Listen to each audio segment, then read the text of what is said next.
नमस्ते, जय शम्भु, जय भोलेनाथ, हर हर महादेव, ओम नमः शिवाय। म आज तपाईँलाई तपाईँको घरमा तपाईँलाई दुःख दिन पितृहरू रिसाउनु भएको छ कि देवी देवता कारणले हो कि प्रश्न तपाईँहरू आफै जाँच्ने गरेर तपाईँहरू जाँच्न सक्ने एउटा टोटका दिनेछु है।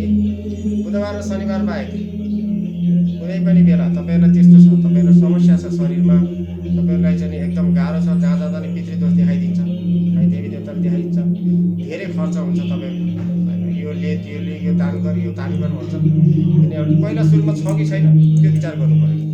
त्यसको लागि तपाईँहरूले के गर्नुहोस्, बुधबार र शनिबारको बाहेक अरू कुनै बार एउटा नरिवल लिएर आउने, अनि त्यो नरिवलमा अलिकति गहुँको आँटा लिएर आएर त्यसलाई चाहिँ गोलो बनाएर माला जस्तो बनाउने र कुमकुम भन्छ, कुमकुमवाला सिन्दुर होइन, कुमकुम गणेशलाई चढ्छ नि, त्यसको टिका लगाउने र त्यो नरिवललाई छतमा लगेर राख्ने, अनि एउटा दियो चाहिँ बाल्ने तल।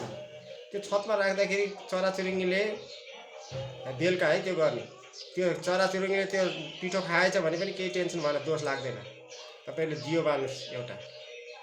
तपाईँहरूलाई त्यही दिन राति नै तपाईँहरूलाई यदि पितृहरू रिसाउनु भएको छ भने पितृहरूले दर्शन गर्नु दिनुहुनेछ।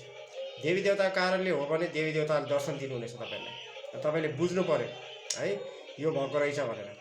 अनि भोलिपल्ट तपाईँहरूले त्यो नरिवललाई लगाएर पिपलको बोटमा चढाइदिनु होला है। त्यति गर्नुभयो भने हुन्छ। यदि त्यहाँ चाहिँ देवी देवता पनि देखिनु भएन, पितृ पनि देखिनु भएन भने तपाईँलाई अरू नै चिज नेगेटिभ एनर्जीले अट्याक गरिरहेको छ, तपाईँ घर नराम्रो चिजको बास छ भनेर बुझ्नु होला है। सदैव कल्याण होस्। जय शम्भु, हर हर महादेव, ओम नमः शिवाय।